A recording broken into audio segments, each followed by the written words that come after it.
Number 1۔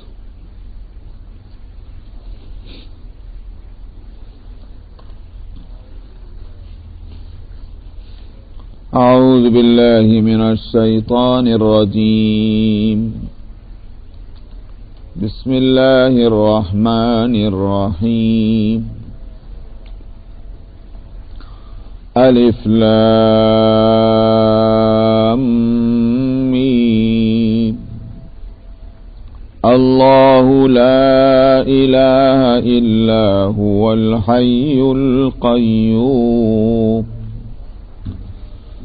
نزل عليك الكتاب بالحق مصدقا لما بين يديه وأنزل التوراة والإنجيل من قبل هدى للناس وأنزل الفرقان، إن الذين كفروا بآيات الله لهم عذاب شديد والله عزيز ذو انتقام، إن الله لا يخفى عليه شيء في الأرض ولا في السماء، هو الذي يصوركم في الأرحام كيف يشاء،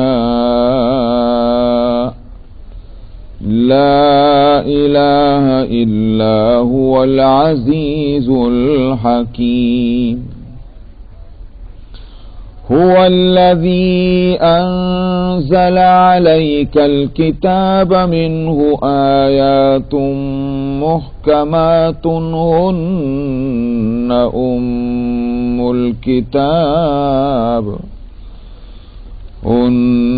أم الكتاب وأخر متشابهات، فأما الذين في قلوبهم زيغ فيتبعون ما تشابه منه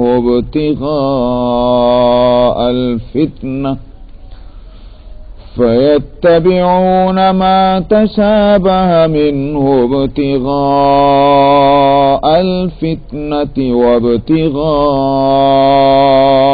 تأويله، وما يعلم تأويله إلا الله، والراسخون في العلم يقولون آمنا به كل من عند ربنا وما يذكر إلا أولو الألباب،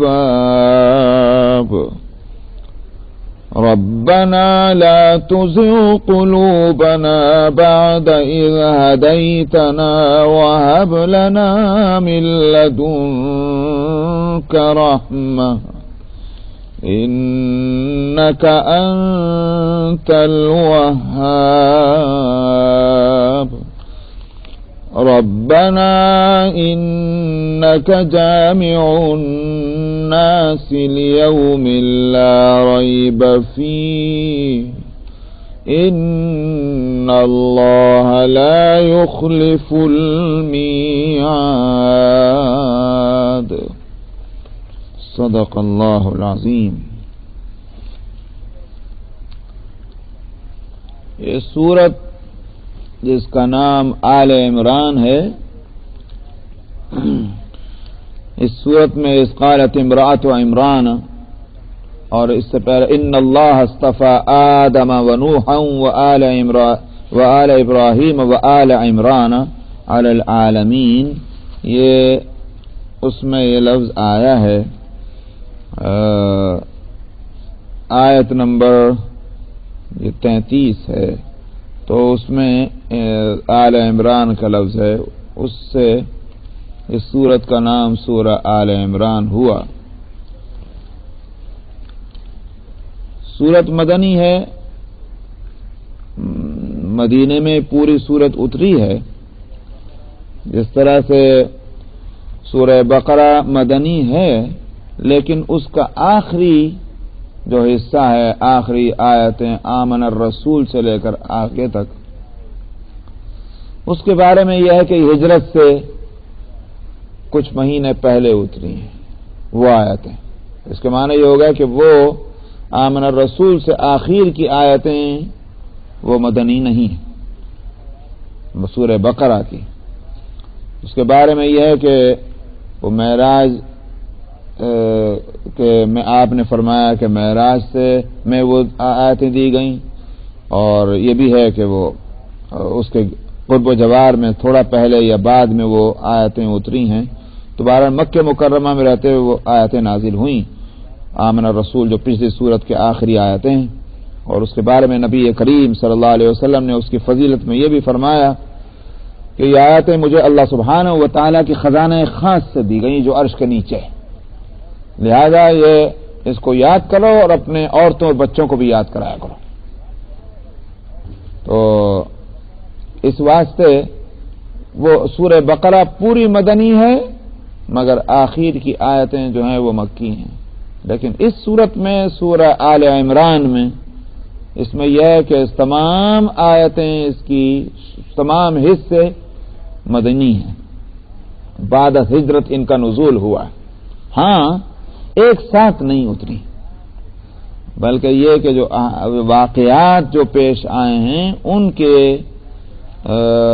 کے پیش نظر یہ متعین کیا جا سکتا ہے کہ کون سا حصہ کب اترا ہے۔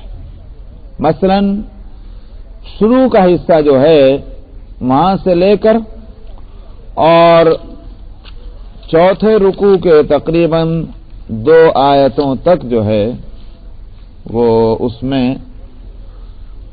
سے معلوم ہوتا ہے کہ یہ بالکل غزوہ بدر کے بعد وہ آیتیں نازل ہوئی ہیں۔ جو ان اللہ توجہ جہاں سے میں نے بتایا تھا آیت نمبر 33 وہاں تک جو ہے وہ ان کا نزول ہوا ہے غزوہ بدر کے بعد۔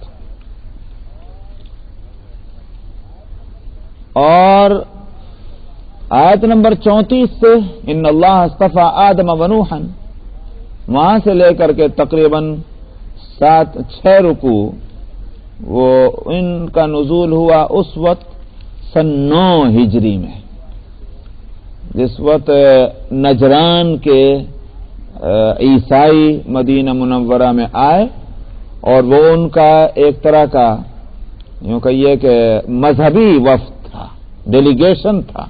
نجران جو بہت ایک مشہور علاقہ تھا عیسائیوں کا، اور وہاں باقاعدہ ان کا پوپ رہتا تھا، اور تو وہاں سے یہ لوگ آئے تھے ڈیلیگیشن، اور ہفتے 10 روز تک مدینہ منورہ میں ٹھہرے، اور نبی کریم صلی اللہ علیہ وسلم کے ساتھ ان کی مختلف میٹنگیں ہوئیں، یہ سب ہوا۔ تو وہ سن 9 ہجری میں ہوا۔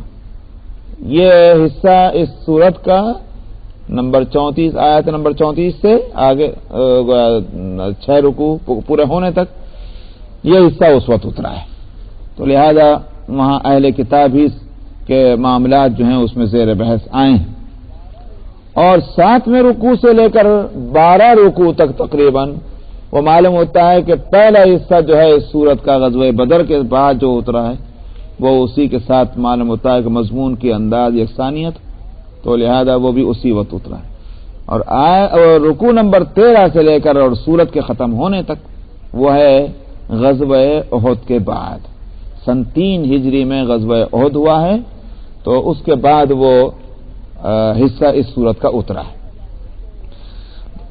ویسے اگر دیکھا جائے یوں تو یہ میں نے کہا کہ 4 حصے ہیں مختلف اور مختلف اوقات میں اترے ہیں، لیکن ایسا معلوم ہوتا ہے کہ ایک طرح کا ان میں کمبینیشن تو ہے، ربط ہے، مضمون کی اسی ربط نے یوں کہیے کہ اس کو ایک صورت کی شکل دی ہے۔ اور نہ صرف اتنا ہی بلکہ یہ کہ مضمون جو اس کے صورت کا ہے اس سے یہ بات معلوم ہوگی کہ سورہ بقرہ میں جن مسائل کو اٹھایا گیا تھا وہی مسائل اس صورت میں بھی زیر بحث ہیں، جزئیات کو چھوڑ کر کے، احکام جو ہیں ان کو چھوڑ کر، لیکن ایک تھیم جو ہے صورت میں، جو مقصد ہے، ایک مرکزی مضمون جس کو کہتے ہیں، جو سورہ بقرہ میں جس چیز کو سامنے رکھا گیا وہ اس صورت کے اندر بھی ہے، تو دونوں کا ربط بھی معلوم ہوتا ہے۔ اصل یہ ہے کہ نبی کریم صلی اللہ علیہ وسلم جب مدینہ منورہ میں ہجرت کر کے تشریف لے آئے تو وہاں ہوا یہ کہ آپ کا آنا بے شک ان کو تو بہت اچھا لگا کہ جو مسلمان ہو گئے تھے، وہ تو خود ہی دعوت دے کر لائے تھے، انہوں نے تو سوچا کہ ہمارے لیے اس سے بڑھ کر اور کیا سعادت ہے کہ وہ نبی جس پر ہم ایمان لائے وہ ہم میں موجود ہے۔ ان کے لیے تو بے انتہا خوشی کی بات تھی، مگر دوسروں کے لیے خوش ہونے کا تو سوال نہیں تھا۔ حالانکہ ان کو اگر خوش نہیں ہونا تھا تو غصے بھی نہیں کرنا چاہیے تھا، جب اس لیے کہ ان کے واسطے یہ بات تو کھلی ہوئی تھی کہ آخر کو یہ نبی ہیں، لیکن وہ خوش نہیں ہونے والے تھے، جن میں خاص طور پر یہود جو تھے وہ پیش تھے۔ تو قریش، مکہ کے قریشی جو ہیں وہ الگ ناخوش ہیں۔ ان کو اگر یہ بات اچھی نہیں لگ رہی تھی کہ مکے میں آپ رہ کر کام کر رہے ہیں، تو وہ اس کے لیے بھی تیار نہیں تھے کہ محمد صلی اللہ علیہ وسلم مکے سے جا کر کہیں ایسا اپنا مضبوط ٹھکانہ بنا لیں کہ پھر آگے چل کر کے ہمارے لیے مسائل پیدا ہو جائیں۔ اس وقت تو پورے عرب کے لیڈر وہی بنے ہوئے ہیں۔ سمجھ آیا؟ مکے میں رہتے ہوئے تو نبی کریم صلی اللہ علیہ وسلم میں کی طاقت مجتمع نہیں ہو پا رہی تھی، اور یہ ایک اطمینان کی صورت تھی ان کے واسطے کہ ٹھیک ہے محمد صلی اللہ علیہ وسلم کے ساتھ ہے یہ سارا قصہ، یہ مرے تو قصہ ختم، وہ تو یہ سوچا کرتے تھے۔ لیکن اگر کسی اور جگہ چلے گئے تو پھر ان کی جو جماعت اور پارٹی اور گروپ اور جو بھی کہیے وہ بنے گی امت، وہ اپنے آپ کو آرگنائز کر لیں گے اور ہمارے مقابل کے ایک طاقت بن جائے گی۔ اور ہوا یہی، جب مدینے آ گئے اور سن 2 ہجری کا غزوہ جو ہوا تو وہ تو یوں کہیے کہ میں نے اس کے لیے ایک لفظ میں ہمیشہ میں بولتا آیا ہوں کہ حقیقت تو یہ ہے کہ غزوہ بدر جو ہے اس میں مکے کے قریش کی، یا یوں کہیے کہ عرب کے کفر کی کمر تو ٹوٹ گئی تھی، وہ اسی وقت ٹوٹ چکی تھی۔ بقیہ تو یوں ہے کہ بھئی آدمی کمر ٹوٹنے کے بعد بھی تو کچھ دن ہائے ہائے کرتا ہے، مرتا تو فوراً نہیں، لیکن کفر ہائے ہائے تو کرتا رہا 8-9 سال تک، وہ مرا 9 سال کے بعد، مگر اصل میں کمر ٹوٹ گئی تھی سن 2 میں۔ یہ عجیب تماشا ہے کہ 1 سال بھی پورا نہیں ہوا نبی کریم صلی اللہ علیہ وسلم کو، 1.5 سال کے اندر ہی کوئی آپ میں اتنی، آپ کے امت میں اور آپ کے صحابہ میں اتنی آرگنائز وہ بن چکے تھے، آرگنائزیشن ایسی اسٹرانگ ہو گئی تھی کہ چند مہینے کے بعد ہی جا کر کے لڑائی ہو گئی اور اس میں کامیابی ہوئی۔ ظاہر بات ہے کہ اس میں اللہ سبحانہ و تعالیٰ کی مدد ہے، میں اس پہلو سے بات نہیں کر رہا ہوں، اللہ کی مدد سے ہوا، لیکن ہاں یہ ضرور دیکھا جائے گا کہ وہاں نہ ہتھیاروں کی کثرت تھی، نہ مال و دولت کی ریت پیل تھی، البتہ ایک مقصد تھا، اس مقصد کے ساتھ جو والہانہ، مخلصانہ اور یوں کہیے کہ ایک عاشقانہ جو لگاؤ تھا، یہ ایک بہت بڑی چیز تھی۔ تو نبی کریم صلی اللہ علیہ وسلم نے تو وہاں سن 2 میں جو صورت کی ہے غزوہ بدر میں، اس کی وجہ سے ہوا یہ کہ پورے عرب کے جو مشرکین اور کفار تھے وہ ان کو پریشانی کھڑی ہو گئی، اور انہوں نے سوچا کہ یہ جو اب یہ کام کر سکتی ہے کہ مکے کے قریش کو نیچے جھکا سکتی ہے، وہ کیسی جماعت ہے، وہ پریشانی سب کو کھڑی ہو گئی۔ ادھر یہ کہ یہاں مدینہ منورہ کے گرد و پیش جو یہود آباد تھے، جن سے نبی کریم صلی اللہ علیہ وسلم نے آنے کے ساتھ ہی ایگریمنٹ کیا تھا، اور وہ ایگریمنٹ آپ کا اسی لیے کرنا تھا، ہو سکتا ہے میں پھر صورت میں مجھے دیر لیکن بہت اہم بات ہے یہ جو میں بات میں کہنا جا رہا ہوں۔ نبی کریم صلی اللہ علیہ وسلم کا کمال جو ہے وہ یہ ہے کہ آپ نے جس وقت کام شروع کیا ہے اور کام کا جتنا انٹروڈکشن ہوتا چلا گیا، اتنے ہی دشمن آپ کے کھڑے ہوتے چلے گئے۔ اس واسطے کہ حق ایک ہے، باطل بہت سے ہیں. حق اور باطل کا ٹکراؤ تو ہمیشہ ہوا. جب باطل بہت سے ہیں تو جتنے باطل والے ہیں وہ سب مقابلے پر آئیں گے. سمجھا؟ یہ میں اس کو کہہ رہا ہوں، اگرچہ میں آپ لوگ نہ میں پالیٹیشین نہ آپ پالیٹیشین، مگر یہ میں ضرور بتا دوں، کاش مسلمان جو ہیں وہ جس ملک میں بھی رہیں وہ اس پوائنٹ پر اپنی نظر رکھیں. مگر افسوس یہ ہے کہ ہم حکومت والوں کو تو ہم جانتے نہیں، ہماری ریچ اور اپروچ وہاں تک تو ہے نہیں، لیکن جو اپنے جیسے مسلمان ہیں ایسا معلوم ہوتا ہے کہ بالکل خالی ہے. سمجھا؟ حکمت اور وزڈم نام کی کوئی چیز ہمارے اندر نہ رہی. نبی کریم صلی اللہ علیہ وسلم کا کمال جو ہے سیرت میں اگر پڑھی جائے تو وہ یہی بات معلوم ہوتی ہے کہ وہاں ایموشن اور جذبات نہیں، وہاں خالصتاً وزڈم اور حکمت پہ کام تھا. تو میں نے کہا جب آپ نے اپنا کام شروع کیا ہے تو جیسا ہمیشہ رہا ہے وہی ہوا. حق ایک ہے اور باطل بہت سے ہیں اور سارے وہ کھڑے ہو گئے سینہ تان کر. تو جتنے قبائل تھے وہ سب دشمن، اور عیسائی جہاں جہاں بھی تھے وہ دشمن، یہودی جہاں جہاں بھی تھے وہ دشمن، سب دشمن ہو گئے. تو مدینہ منورہ میں اس حالت میں آپ تشریف لائیں. آپ نے کیا کیا؟ آپ نے دو کام وہاں کیے. ایک کام تو یہ کیا کہ بھئی عرب کے مزاج کے لحاظ سے جہاں قبیلے جو ہیں قبائل وہ بہت اہم چیز ہے. کون سے قبیلے کا ہو تم، کون سے قبیلے کا ہو، وہ مزاج ان کا ایسا بن گیا تھا کہ وہ تو جانوروں میں بھی قبیلے تلاش کرتے تھے. یہ جانور جو ہے یہ کون سے خاندان کا ہے، سمجھ آئے؟ یہ گھوڑا کہاں سے چلا تھا، اس کی ماں کون تھی، اس کا باپ کون تھا، سمجھ آئے؟ یہ اونٹ جو ہے یہ کون سی نسل کا ہے، یہ فلانے ملک سے کب آیا تھا اور کتنے 100 سال پہلے آیا تھا اس کی نسل. جن کا مزاج یہ بن چکا ہو وہاں اگر وہ اس مزاج کے ساتھ ہی رہے تو اسلام کا کام تو ہو لیا. وہ تو پھر قبیلوں کو آگے رکھیں گے. اس واسطے آپ نے ایک کام یہ کیا کہ مہاجرین اور انصار میں وہ آپ نے مواخات کرائی، جبکہ اس میں ایک بات یہ ذہن میں رہنی چاہیے، خود مدینے کے اندر دو قبیلے رہ رہے تھے، اوس اور خزرج، اور اوس اور خزرج میں تقریباً کئی سو سال سے لڑائی چلی آ رہی تھی. تو اوس اور خزرج کے کچھ مسلمان ہوئے تھے، اوس کے بھی ہوئے، خزرج کے بھی ہوئے. اس کے معنی کیا ہوا کہ جب ہم یہ کہتے ہیں کہ آپ نے مواخات اور بھائی چارہ کرایا تو وہ 3 قبیلوں کے اندر ہوا. اوس کا خزرج سے بھی مانیے اور ساتھ میں اوس اور خزرج کا مہاجرین سے مانیے. اور مہاجرین جو ہیں وہ کسی ایک قبیلے کے تو نہیں، سمجھ میں آیا؟ اس میں تو مختلف لوگ ہیں. اس میں سلمان فارسی فارس کے بھی ہیں، اور صہیب رومی آگے آنے والے ہیں وہ روما کے ہیں، اور کچھ لوگ جو اصل وہاں کے مکے کے ہیں اور پھر مختلف قبائل کے ہیں. ابو ذر غفاری کہیں اور کے ہیں، غفار کے ہیں، وہ بھی تو مختلف قبیلے ہیں.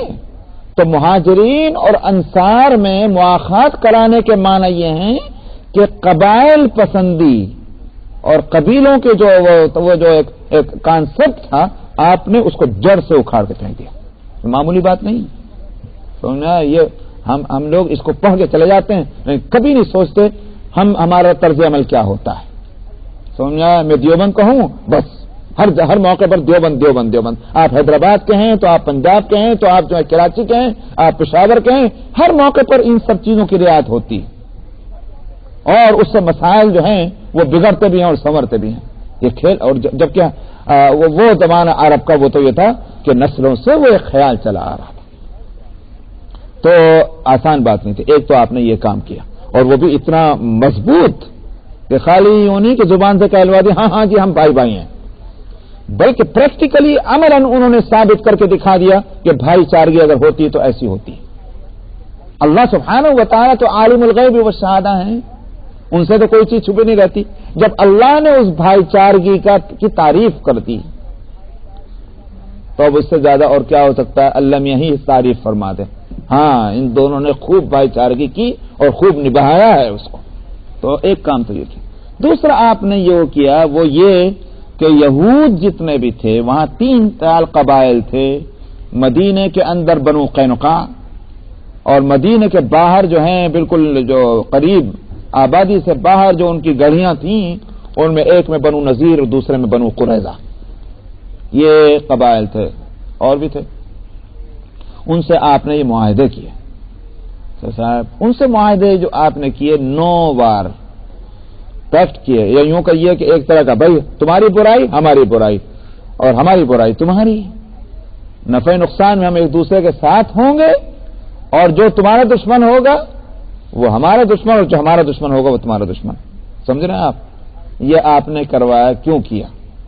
اس لیے کیا کہ مکے سے جب آپ چلے تو مکے والے خوش نہیں ہیں، اسی بات سے تو آپ کے پیچھے انہوں نے 100 اونٹوں کے انعام کا اعلان کر کے آدمی دوڑا رکھے. کیوں دوڑا رکھے؟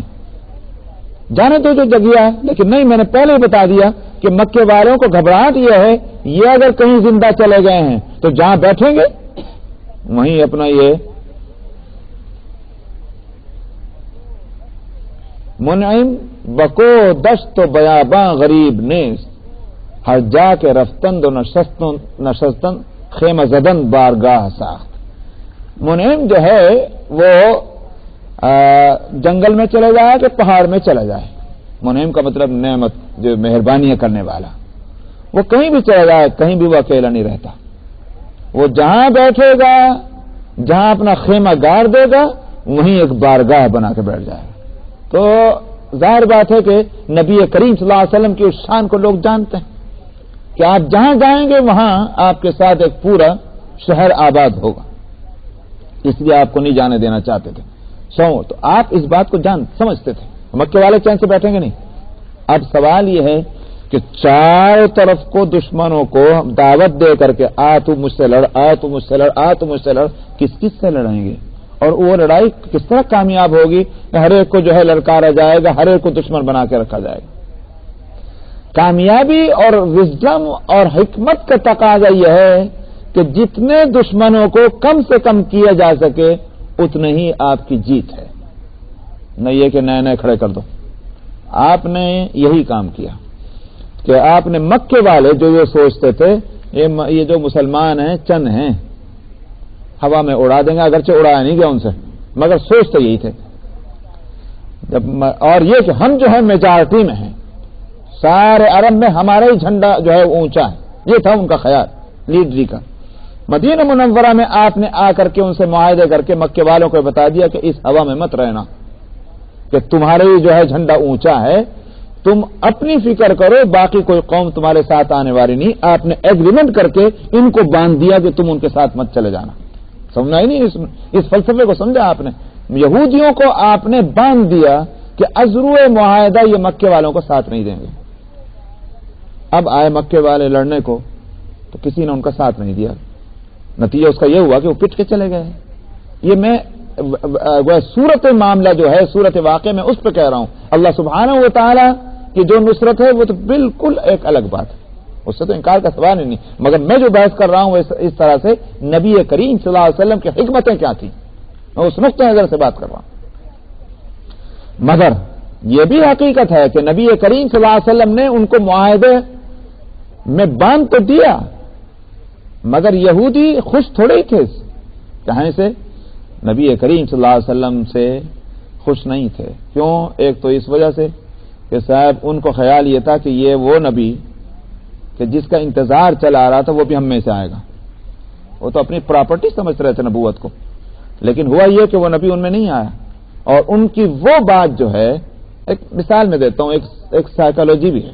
وہ سائیکالوجی ہر جگہ صحیح ہو یہ ضروری نہیں، لیکن ہے ہماری کمزوری کہہ لیجیے اس کو سائیکالوجی کے بجائے.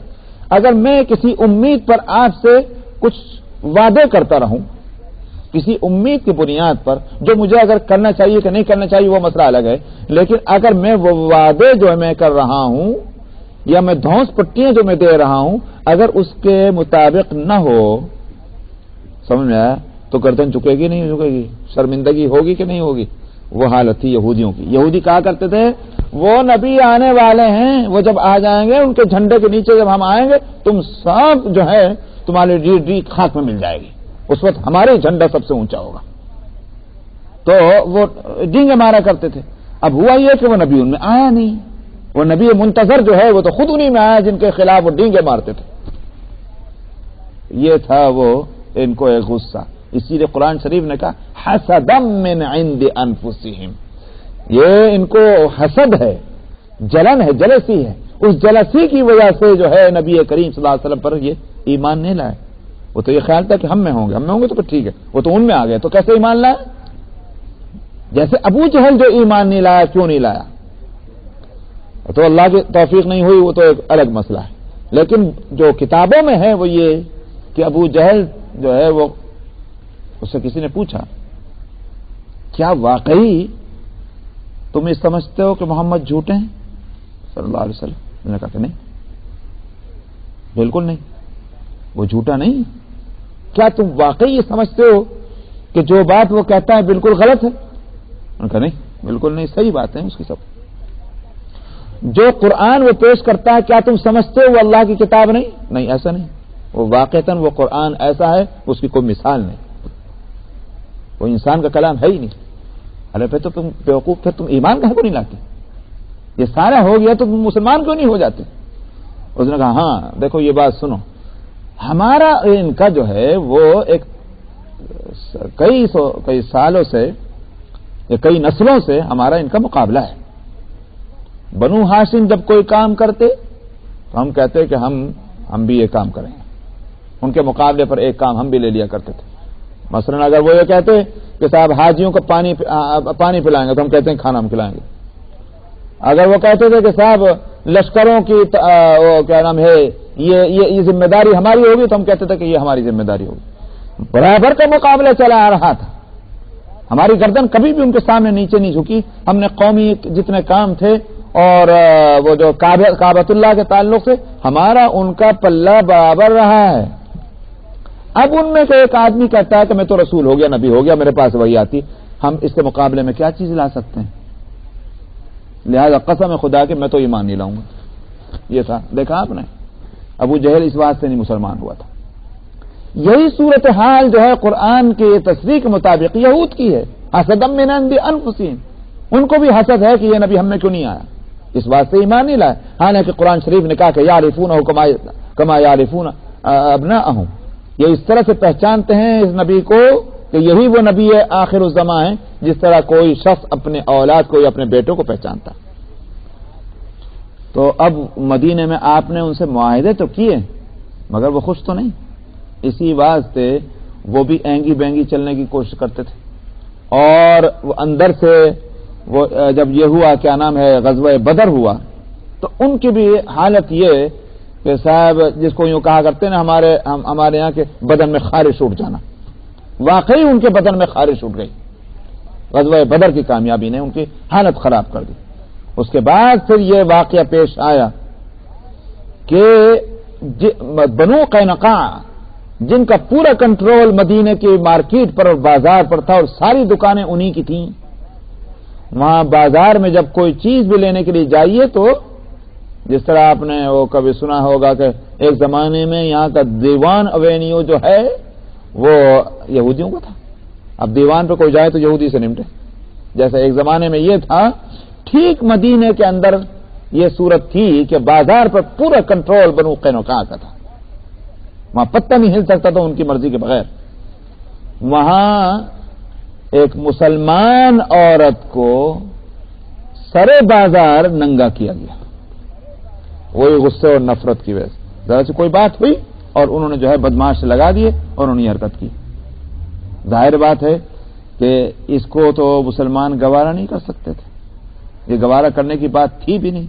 اور جب کہ معاہدہ تھا ان سے تو یہ تو معاہدے کی دھجیاں خود اگر اڑائیں گے تو اس کا کیا مطلب ہوا.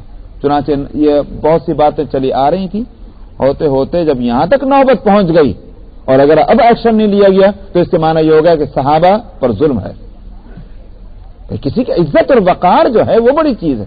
آپ نے ایکشن لیا اور اس کے بعد آپ نے چڑھائی کی اور بنو قینقاع کو نکلنے پر مجبور ہونا پڑا، مدینہ چھوڑ دیا. آپ نے فرمایا تم نے عہد شکنی کی. اب بنو قینقاع کا مدینے سے نکلنا کیا ہوا، یوں کہیے کہ سارے یہودی جو ہیں ان کے بھڑک جانے کی ایک صورت بن گئی. ہوئی نہیں ہوئی، اس لیے کہ ایک یہودی قبیلہ جو ہے ان کو مسلمانوں نے یہاں سے نکال دیا، غزوہ بدر میں جو ہے ان کی کمر توڑ دی. تو اب کیا ہوگا؟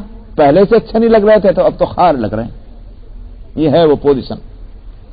چنانچہ ان یہودیوں نے، بنو نذیر نے اور بنو قینقاع نے انہوں نے یہ کیا کہ اب ٹور شروع کر دیے پورے عرب کے، اور جگہ جگہ مسلمانوں کے خلاف نفرت پھیلانا اور ان لوگوں کو اکسانا کہ آئیں حملہ کریں، آئیں حملہ کریں، حملہ کریں، جن میں خاص طور پر کعب ابن اشرف جو یہودی تھا، وہ تو اس کی حالت یہ تھی کہ معلوم ہوتا ہے کہ اس کا دن اور رات کا یہی پروفیشن ہو چکا تھا، اور وہ اچھا پیسے والا آدمی تھا، بڑے مالداروں میں تھا۔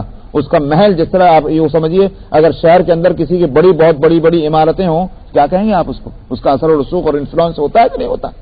تو کعب ابن اشرف جو ہیں وہ خود ایک بہت بڑے کوٹھی اور بنگلے کے اندر رہتا تھا، اور بڑی سیکیورٹی کا اس کا ارینجمنٹ تھا، ایسا تھا وہ آدمی، لیکن گالیاں دینا، نفرتیں پھیلانا نبی کریم صلی اللہ علیہ وسلم کے تعلق سے، اور پیسہ اپنا خرچ کرنا، اور جو ذلیل سے ذلیل حرکت ہو سکتی تھی نبی کریم صلی اللہ علیہ وسلم اور مسلمانوں کے خلاف، وہ کعب ابن اشرف استعمال کرتا تھا۔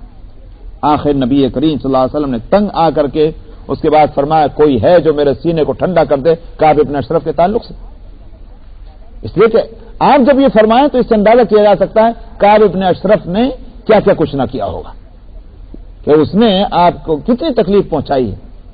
بخاری کے اندر وہ واقعہ موجود ہے۔ آخر ایک صحابی نے نبی کریم صلی اللہ علیہ وسلم کی اس بات کو سن کر انہوں نے کہا کہ یا رسول اللہ، مجھے اس بات کی اجازت دیجیے کہ میں اگر کوئی بات کہوں اس سے تو وہ میری پکڑ اس پہ نہ آ جائے، مجھے کچھ اس سے بہانہ کرنا ہوگا۔ مطلب یہ کہ جس کو کہنا چاہیے میں جا کر کے بات وہ نہیں کہوں گا سیدھے سیدھی کہ میں مسلمان ہوں اور یوں آیا ہوں، میں کچھ اور بات طریقے کروں گا۔ آپ نے فرمایا اس وقت تم کو اس کی اجازت ہے، جس کو آج کل عیسائی جو ہیں وہ نبی کریم صلی اللہ علیہ وسلم کی مذمت کے اندر اس طرح کے واقعات کو جو خاص طور پر بیان کرتے ہیں کہ نبی نے جھوٹ بولنے کی اجازت دے دی، سمجھ میں آیا؟ وہ تو خیر اب اس کا جواب تو میں بعد میں دیتا رہوں گا، وقت نہیں ہے۔ تو مطلب یہ ہے کہ یہ سارے واقعات تھے، اس کے بعد انہی کوششوں کا اثر تھا یہ یہودیوں کے منافقین کے کہ سن 3 ہجری میں وہی قریش مکہ جو سن 2 ہجری میں غزوہ بدر میں اپنی کمر توڑوا کے آئے، اور آخر ان کو وہ اکسا دیے گئے اور 3000 کا لشکر لے کر چڑھ دوڑے پھر مدینے کی طرف۔ یہاں آپ نے بہرحال مقابلہ تو کرنا تھا، آپ جو لے کے چلے تو کتنے 1000، وہ 1000 جو آگے چلے تو انہی یہودیوں کی سازش کا نتیجہ یہ تھا کہ راستے ہی میں تھے کہ تو اس میں سے 300 تو ویسے نکل کے آ لیے ان کے بہکائے سکھائے سے، تو اب ذرا گئے 700، ان 700 میں بھی جو ہے منافقین جو یہودی تھے اصل، وہ منافقین پھر بھی ان 700 کے اندر موجود تھے، تھوڑے بہت جو کچھ تھے وہ فتنے جگا رہے تھے وہاں۔ اور غزوہ احد کے اندر جو کچھ صورتحال ہوئی ہے وہاں یہ کہ مسلمان شروع میں کامیاب ہوئے، لیکن آخر کو وہ کامیابی جو ہے وہ نقصان سے بدل گئی۔ اس میں ان سازشوں کا بھی دخل ہے، بلا شبہ اس میں مسلمانوں کی اپنی کمزوریوں کو بھی دخل ہے۔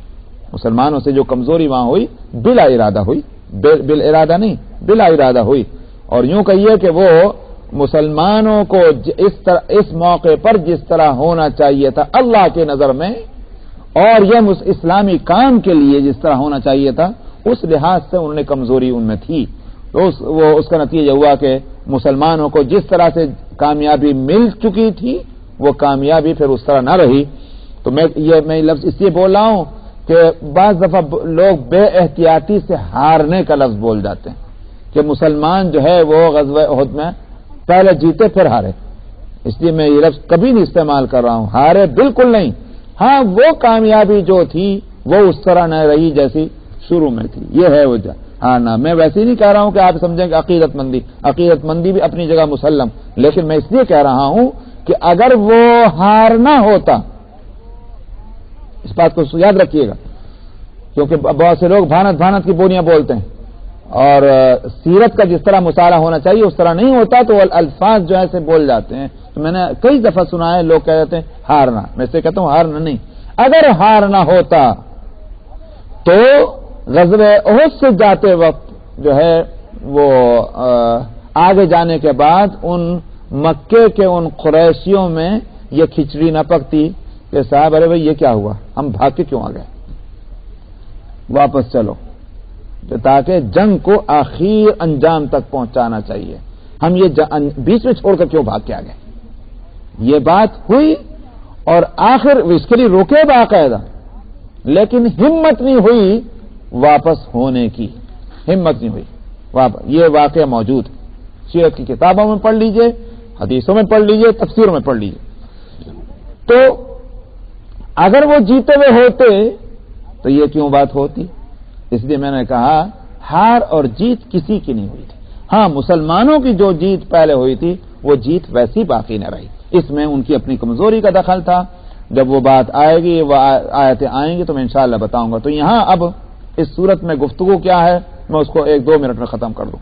ایک طرف تو ان تمام مخالفین کو یہ بتانا ہے کہ یہ رسول اور نبی جو چیز لے کر آئے اور جس کی طرف تم کو دعوت دی جا رہی ہے، یہ کوئی نئی بات نہیں. یہ وہی کتابیں جن پر تم ایمان کے دعوے دار ہو، چاہے وہ تورات ہو اور چاہے انجیل ہو. بنیادی طور پر جس چیز کی دعوت وہ کتابیں دے چکے ہیں، اسی کی دعوت یہ محمد صلی اللہ علیہ وسلم، یہ رسول اور ان پر اتری ہوئی کتاب قرآن جو ہے، اس میں بھی دعوت اسی کی ہے. تو پھر انکار کی کیا وجہ ہے؟ تو ایک تو ان سے کہا گیا کہ تم انکار مت کرو، ورنہ جو انجام پھر پچھلی قوموں کو ہے اس کو بتایا گیا تمہارا انجام وہی ہوگا. اس لیے اور آگے چل کر ہوا وہی کہ انہوں نے اس سے سبق نہ لیا، آخر کو انجام وہ دیکھنا پڑا ان کو. دوسری طرف مسلمانوں کو یہ بتایا گیا ہے کہ تم سب سے بہترین امت ہو، لیکن تم بہترین امت اس لیے نہیں کہ تم فلانی نسل کے ہو، بلکہ اس لیے کہ دین حق کی اب تمام تر ذمہ داری تمہارے ہاتھ میں ہے، اور تم بہترین نبی افضل الانبیاء کی امت میں ہو. اب تمہاری ذمہ داری اب یہ ہے قیامت تک کے لیے کہ تم دنیا میں حق کے پھیلانے والے ہوگے اور برائیوں کے دور کرنے والے ہوں گے. جب اتنی بڑی ذمہ داری تمہارے اوپر ڈالی گئی ہے تو تمہارا اخلاق، تمہارا کردار، تمہارا کیریکٹر، تمہارا ٹریڈیشن، تمہارا طرز عمل کیا ہونا چاہیے. تمہیں اب یہ دیکھنا ہے. سمجھ میں آیا؟ تم اس طرح نہیں کہ تم دوسرے انسانوں کی طرح کے ایک انسان بن کر جیو گے. یہ ہے وہ بات بڑی اہم کہ تم دوسرے انسانوں کی طرح سے انسان بن کر جینا، یہ تمہارا مقصد یہ نہیں ہوگا. تمہارا مقصد ان سے مختلف ہے، اس لیے کہ تم بہترین امت ہو. تم کو تو یہ دیکھنا ہے کہ تم اس کام کو کس طرح سے پورا کر سکو گے جو کام تمہارے سپرد ہے، اس پر تمہاری نظر رہنی چاہیے. تو وہ جو غزوہ احد کے اندر جو کچھ ہوا اس پر پورا تبصرہ اور ریویو کیا گیا، اور اس میں مسلمانوں کو تنبیہ بھی کی گئی، ساتھ میں ان کی ہمت بھی بندھائی گئی کہ آئندہ جو ہے اس طرح سے کام کرنا چاہیے. یہ ہے اس سورت کا، میں نے کہا کہ لگا تو ایک طرح سے پوری سورت جو ہے وہ 4 حصے اس کے وہ ایک دوسرے سے جڑے ہوئے ہیں کہ غیروں کو بھی تنبیہ ہے اور ان کو نصیحت بھی ہے اور ڈانٹ بھی ہے، اور مسلمانوں کو بھی جو ہے ان کا کریکشن بھی ہے، اصلاح بھی ہے، اور ساتھ میں ان کو نصیحت بھی ہے. یہ ہے پوری سورت کا مضمون. انشاءاللہ آئندہ شروع بتائیں. اعوذ باللہ من الشیطان الرجیم.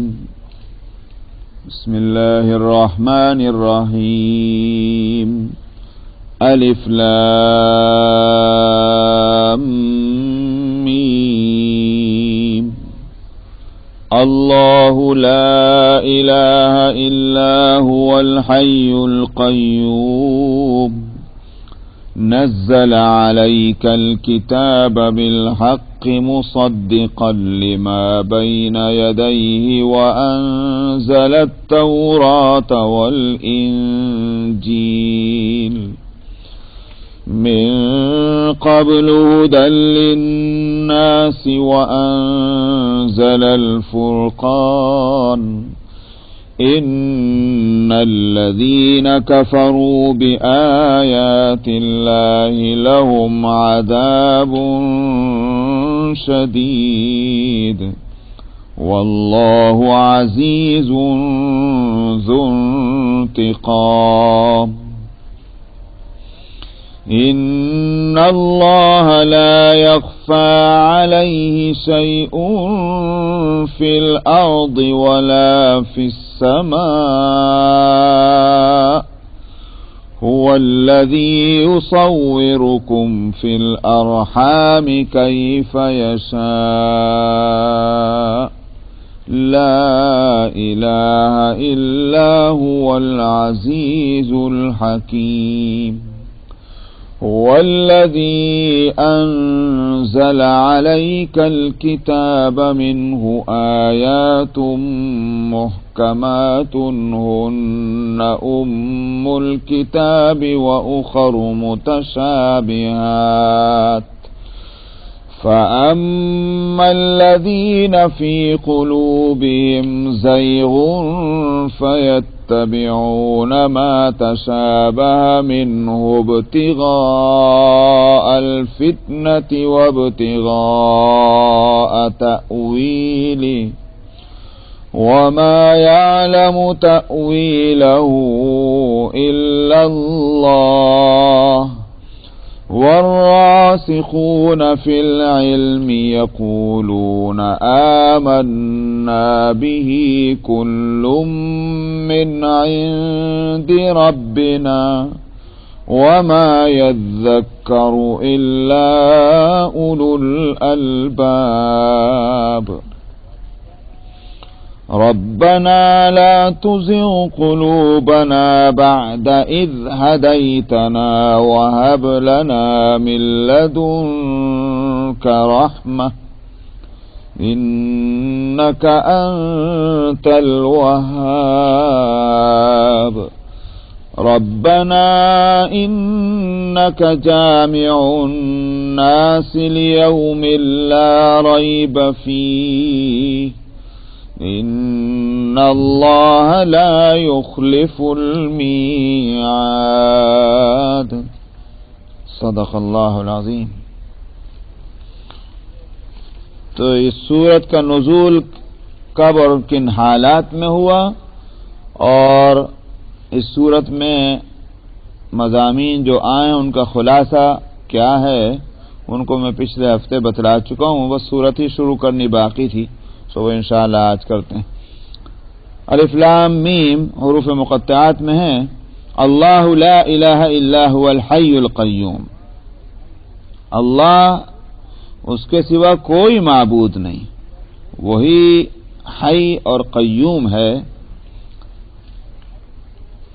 الحی کو اس کی صفت جو قرار دیا گیا، تو ویسے تو ہم بھی زندہ ہیں، حی کا مطلب ہے زندہ ہونا، مگر ہم کو الحی نہیں کہا جائے گا، اس واسطے کہ ہماری زندگی جو ہے اس میں دو باتیں پائی جاتی ہیں، ایک تو یہ کہ یہ ہمیشہ سے ہے اور ہمیشہ کے لیے ہے، یہ بات نہیں، پہلے بھی آدم اور بعد میں بھی آدم، بیچ میں ہے زندگی، ہم پہلے کچھ نہیں تھے اب ہیں، اور کچھ پھر جتنے وقت ہیں اس کے بعد بھی ہم کچھ نہ رہیں گے دنیا میں، ایک تو یہ بات ہے۔ دوسری بات یہ کہ یہ زندگی ہمارے اپنے اختیار کی نہیں بلکہ دوسرے کی دی ہوئی۔ اللہ سبحانہ و تعالیٰ کے واسطے لفظ الحی اسی لحاظ سے بولا گیا، اللہ زندہ ہیں، یہ مطلب یہ ہے کہ پہلے نہیں تھے اب ہیں اور پھر نہیں ہوں گے، یہ بات نہیں، ہمیشہ سے ہیں اور ہمیشہ رہنے والے ہیں، اور وہ زندگی ظاہر ہے کسی اور کی دی ہوئی ہو ہی نہیں سکتی، جو ہمیشہ سے ہے اور ہمیشہ رہے گا وہ کسی اور کی دی ہوئی کہاں سے زندگی ہوگی؟ زندگی تو اسی کی کسی اور کی دی ہوئی ہو سکتی ہے جو پہلے زندہ نہیں تھا۔ فرشتے مثلا پہلے زندہ نہیں تھے لیکن ہمیشہ رہیں گے، سمجھ میں آیا؟ مگر اس صورت میں بھی ان کی زندگی اپنی نہیں دوسرے کی دی ہوئی اللہ نے دی ہے۔ جنت پہلے نہیں تھی لیکن ہمیشہ رہے گی، جہنم پہلے نہیں تھی مگر ہمیشہ رہے گی، تو ان کو بھی الحی نہیں کہا جائے گا۔ اللہ سبحانہ و تعالیٰ کے الحی ہونے کے معنی یہ ہیں وہ ہمیشہ سے ہے اور ہمیشہ رہنے والا، یہ ہے اس کے زندہ ہونے کی شان۔ دنیا میں جب کوئی بھی چیز زندہ اس کی زندگی کی یہ صورت نہیں ہے تو طاقت اور قوت کا مرکز وہ چیز کیسے ہو سکتی ہے اللہ کے مقابلے میں؟ جو ہیں وہ ہمیشہ سے کے لیے ہیں، سو ساری قوتیں تو اسی کے پاس ہیں، سارے خزانے اسی کے پاس ہیں، سارے اختیارات اسی کے پاس ہیں۔ سب سے بڑا اختیار تو زندگی کا ہے، ہماری زندگیوں کا مالک وہ، اس لیے کہ وہ خود زندہ ہے، دوسری کوئی چیز ہمیشہ سے اور ہمیشہ کے لیے زندہ نہیں ہے، ہماری زندگیاں اس کے اختیار میں نہیں ہو سکتی. سمجھا؟ اس واسطے ساری طاقتیں بھی اللہ سبحانہ و تعالیٰ کے پاس ہیں، اس لیے کہ سب کی زندگیوں کا مالک مختار وہی ہے، وہی دینے والا. تو دوسروں کو شریک بنانے کے کوئی معنی ہی سمجھ میں نہیں آتے. تو اس لیے لا الہ الا ہو کے واسطے الحی جو اللہ کی ایک صفت ہے، یہ دلیل بھی بن رہی کہ اس کے سوا کوئی معبود نہیں، اس لیے کہ وہی الحی ہے. دوسری بات یہاں کہی گئی القیوم، کہ اس نے خالی زندگی دینے کے بعد یوں ہی نہیں چھوڑ دیا کہ ہوا میں لٹکے ہوئے ہیں، نہیں، بلکہ یہ کہ وہی بندوبست کرنے والا ہے، وہی ٹیک کیئر کرنے والا ہے. القیوم یعنی قیام سے ہے، اس کے معنی یہ ہیں کسی چیز کو ٹھہرانا، کسی چیز کو سنبھالنا. یہ اقامہ جس کو بولتے ہیں. آپ کہتے ہیں کہ صاحب اقامہ کہی جا رہی، کیا مطلب ہے؟ نماز کو کھڑا کیا جا رہا ہے، نماز کو تیار کیا جا رہا ہے نماز کے لیے، یہ ہے اقامہ.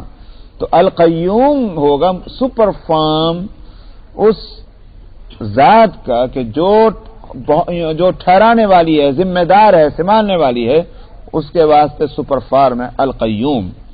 اور اسی معنی میں دوسرا لفظ بھی آتا ہے القیام. اسی واسطے حضرت علی رضی اللہ عنہ اپنے